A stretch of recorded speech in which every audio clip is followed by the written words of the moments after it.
You know, maybe it's just because I'm a bit rusty with these 5 headlines coming after the international break, but I really don't know what to think of that match.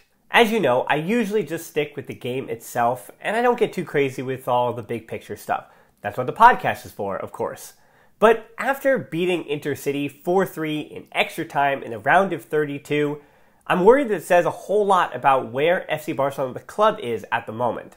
So let me try my best to hit everything. Here are the 5 headlines from Barcelona's 4-3 victory over CF Intercity in the Copa del Rey. 1 is everybody with something to prove. I usually don't set the stage before a match, but I feel like going into this match, what this match meant, where Barcelona are in their season, and where their squad fits together is really important context. The squad list came out and we saw there was no Lewandowski and no Pedri. They both got a rest for this one.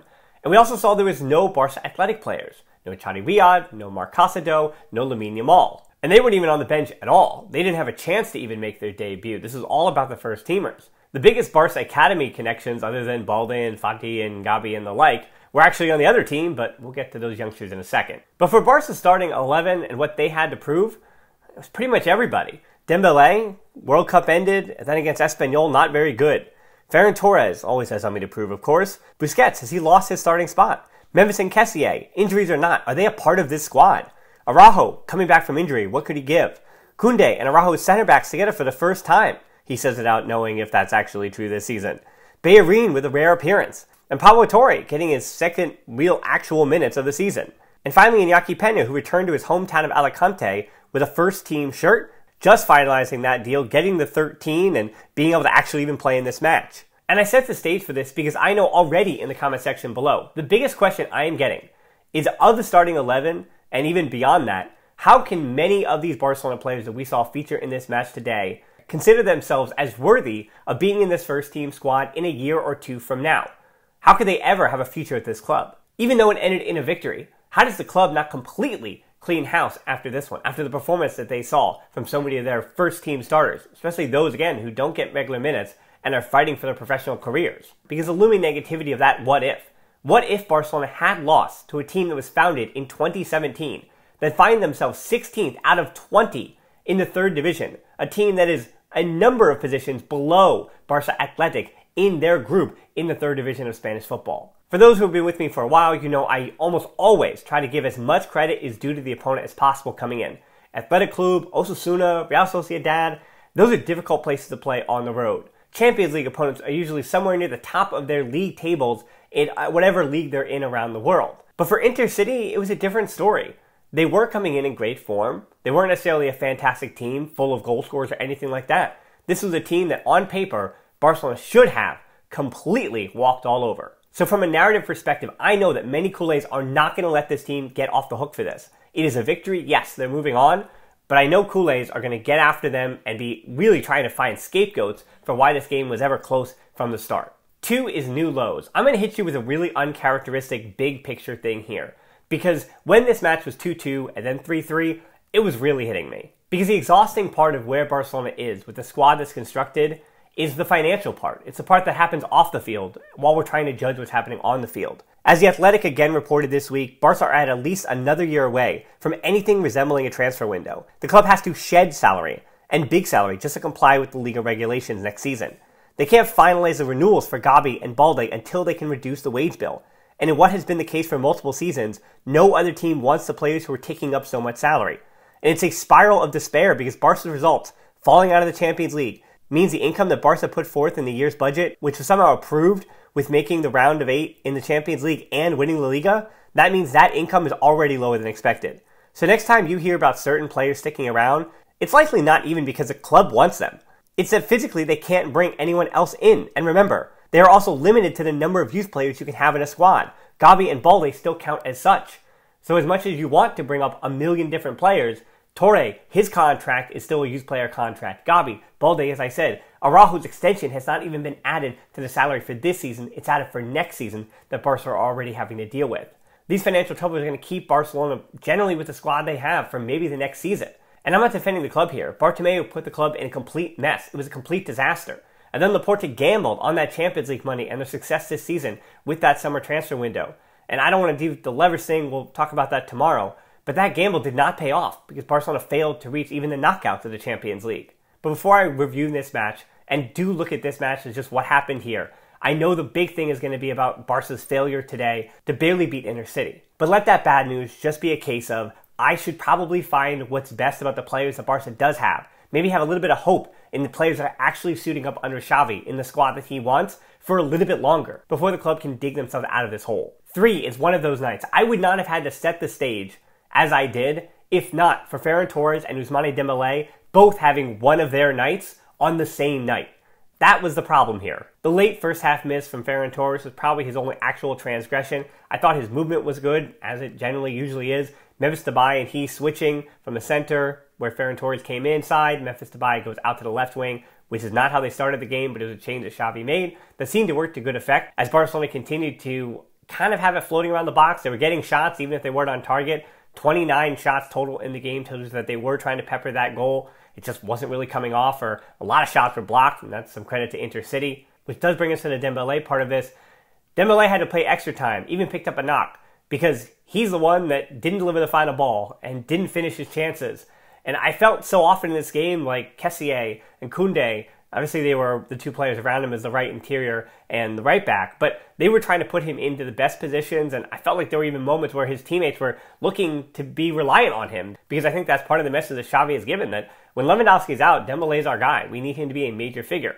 And because he wasn't on his game, neither was Ferran Torres, and I'd say neither did Memphis Depay. He looked a bit rusty for a Barca uniform, and you're going to have issues as far as the result, as far as the big number at the end of the game if your forwards aren't finishing. And behind them too, the reason this ends 4-3 is because so many of their teammates didn't cover themselves in glory.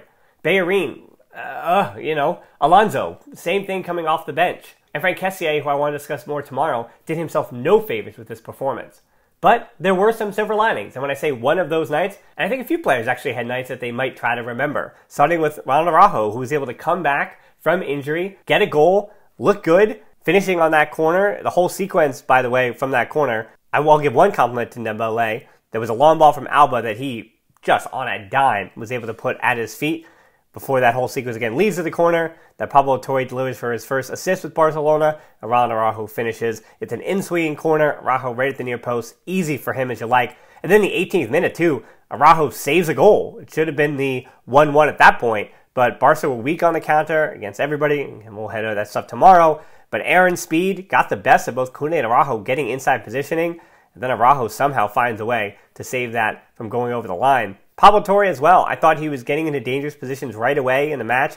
I like the idea of Memphis and Ferran Torres both being able to go wide and having him basically as a 10 running in late, and Kessié closer to Busquets than Torre, with Torre being a bit farther forward as the one attacking midfielder, if you will. So it wasn't necessarily a two-pivot system, but Torre getting forward a bit farther. And he also defended for his life, so I think Torre put in some pretty good minutes. I thought he was better today than he was against Victoria Pilsen. And finally, it's hard to give Koundé compliments in an Intercity game when his defense, where he played left center-back, right center-back, and right back.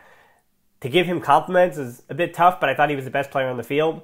And sometimes what Barcelona needs is they need their big signings, they need their main guys, the ones who are for the future, truly for the future, to be the best player in the field, and Koundé I thought was that tonight. 4 is magic of the cup. Now here's that point in every match review where I say, I know you're sad, I know you're frustrated, I know that was aggravating and nerve-wracking, but we have to talk about the opponent just for a second here. There is something about the cup. If you have watched other Copa del Rey matches with any of the other big giants, including Real Madrid yesterday, all of these major big teams in the round of 32, in the round of 16, whether they play their first team players, whether they play their regular rotation players, I think back to the Ibiza match that Barcelona barely survived. They needed Antoine Griezmann in stoppage time to do it a few seasons ago. All these big clubs do struggle. It doesn't matter who's on the field, because at this level, the round of 32, it is all house money for these smaller teams. And Intercity is about as small or put together as you could possibly get, and they were feeling the magic with great effect tonight. This was not their stadium. They had to borrow the Stadium of Hercules to attempt to fill this one up, and it was filled up with many Kool-Aids. As a reminder, Real Madrid and Barcelona have more fans in every other city than any other team does in those cities. Maybe with the exception of the Basque Country, but we'll have to get an official head count later. And I want to give credit to Intercity and those tactics too. They made the changes and they hung around, and they were rewarded for making changes and not just accepting their fate. They switched from that 5 at the back in a 5-4-1 to a 4-4-1-1, and it really helped them put pressure when they got themselves out of trouble. So the first goal comes in the second half off a corner. Araujo and Koundé both try for it. It goes over their head and the ball goes back across where Oriol Soldevila finishes against Ferran Torres. Then the crowd kind of got behind them. After Barcelona, the 2-1, the 2-2, a glancing header off a throw-in. This one was bad. Bellerin gets it completely wrong, tries to slide in, then gives it time for the cross. Alba was late to come across. Good header win, but way, way too easy. Big circles on the fullbacks. It's what a lot of smart people, smarter than me, say about Barcelona. The fullback issue, Sans Balde, who is still a young, inexperienced player learning on the fly, the fullback issue is a problem for Barcelona. It is not just one position, as in the right back position when Koundé is there. Koundé is not even a natural right back. Barcelona probably need 3 fullbacks to complete their squad to a high level. 84th minute comes, Iñaki Peña gets a save, but on the other side, Campos, acrobatically, of course, as every goalkeeper against Barcelona tends to do in the Copa del Rey, stands on his head, an insane save against Rafinha. And then the 3-3 comes right after that. 86th minute, allowing the hat-trick in transition. That's the frustration there. Alonso dispossessed, Garcia upfield, just Busquets behind. Herrera takes it away, sends Soldevila off to the races, scores between the legs of Peña. And Soldevila, let's talk about him. He left the Barca U19s on a free transfer in September of 2020 after 2 years there, headed to Birmingham City's U21s on a free as well before they let him go this season. So the 21-year-old finds his way to a little side in Alicante, trying to find his feet. He has scored 1 goal this season in the league. 1. How many goals do you think Aaron, who is speedy and should have had one in the first half, has in the league this season? Just 1. That's what I call the magic of the cup. Soldevila has 4 goals in 3 Copa del Rey matches, culminating in this, the match of his life. And I do mean that. This match could get him notice or kickstart his confidence or something that changes everything for him. And a reminder, the Copa is the Cup of Spain, and it's all about the connection between the Spanish clubs. Soldevila asked for Arnau Tenasa's jersey when it was all over. Not Ansu, not Busquets, not Dembélé, and not even Rafinha, who did talk to him, because that's his best friend, that being Tenas, in football. So good on you, Soldevila. Fortunately, Barcelona didn't let him score the 4th, but if they did, in Barcelona in the transfer window are looking for some affordable players, you might as well just put that jersey right on him. But unfortunately, he wouldn't be able to play in the Copa del Rey, and well, now we're getting in the weeds. 5 is deep enough. One of the reasons why these clubs struggle, as I mentioned, the big clubs in the opening round of the Copa del Rey, is because, again, the house money from these other teams, these are professional, actual professional teams they are, even if they were founded in 2017. And so they give it everything they got, they give their best punch, and a lot of teams' best punch is always something. But unfortunately, their best punch gets a bit tired in the second half, and that's why these big teams do usually wind up getting through. Barcelona are deeper than Intercity, and that's why they won this game. One of the big reasons why they won this game, at least. Intercity got a bit tired there, especially in extra time. So going back to the 2-1 goal, Dembélé, after hitting a shot right at the keeper, finds a way through, getting in behind. For Dembélé, a mixed bag of a day. As I said, really, really bad. Should have put this game away earlier. But by scoring that second goal, felt like he might have had a winner. Gavi, also coming on the field, was important to having Barcelona take back some of the control in this match. After the 1-1, delivered the ball well with Intercity playing an almost reckless high line. So a reminder, too, that this is third division opposition who does make mistakes like that. The 3-2, which should have also been the winner, it was a FIFA goal for Barcelona. Whenever they seemed to score, they made it look easy because it seemed like it had to be this easy shot that you felt like should have come 20 other times in the game. But anyway, Ansu receives, moves the ball on quickly out wide to Jordi Alba, who gets it across for Rafinha, cleans up at the back post. Alba himself hitting the crossbar in the 100th minute. It was offside anyway. But with that ting of the crossbar, you did get the sense that Barcelona were pushing and were going to put this one in the bag. Remember, they did not ever trail in this game. They just allowed their opponent to come back on 3 different occasions. And finally, the winner for Ansu to make it 4-3. Intercity clearly on tired legs in that stoppage time. Barca keeping it in their half, overloading the right side instead of the left side here, which was interesting, with Koundé and Rafinha getting a little thing going because Dembélé had moved to the center. So Ansu comes to the penalty spot underneath Dembélé, gets the deflection for the goal. So a shocking result for Barcelona, a 4-3 victory. And I can tell you with the runtime of this 5 headlines, I did not think that coming into this one, the 5 headlines for Intercity was going to be as long as this would be. I thought we'd be in and out and I'd struggle getting to 5. But I probably could have done 8 or 9 on a match like this. But as I said, Barcelona survive, they move on, they're still in the race for the Liga, and Copa del Rey, and the Spanish Super Cup starts next week. That's another distraction, I think, for me at least. I care even less about that trophy than I would about the Copa del Rey, but this team, desperately, as a reminder why I wanted Barca to stay in the Copa. Usually it was, they got to fight for Champions League and Liga. No. Barcelona, there are 4 competitions. They have got to come away with at least a trophy this season. And I hope this victory reminds you of that it is a slim margin of victory. And this is a squad that Xavi's got to win those trophies this season. There are no heroics coming in January in the transfer window like it was last year. this is who they have, and this is who's going to have to win. So I hope you stay with me on this journey for these 4 different trophies this season. And as always, until next time, Forza Barça.